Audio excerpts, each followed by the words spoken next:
शेदातपुर city grammar school जे 7वीं class जो शागिर्द तेज़ रफ़्तार ट्रक जे टक्कर सबब मौके ते ही फोत थी वियो।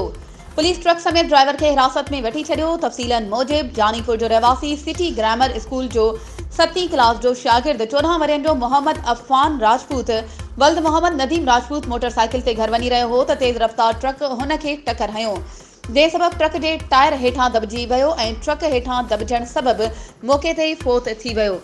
शेदातपुर पुलिस मक़तूल जो लाश सिम्स अस्पताल आंदो, जिते डॉक्टरनि ज़रूरी कार्रवाई बाद लाश वारसनि हवाले कयो।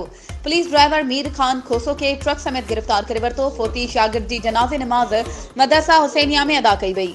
वधीक ख़बरुनि ऐं अपडेट्स जे लाइ असांजे चैनल खे सब्सक्राइब कयो ऐं हाँ, बेल आइकन खे प्रेस करणु न विसारिजो त जीअं असांजी हर नई अचण वारी वीडियो तव्हां ताईं पहुची।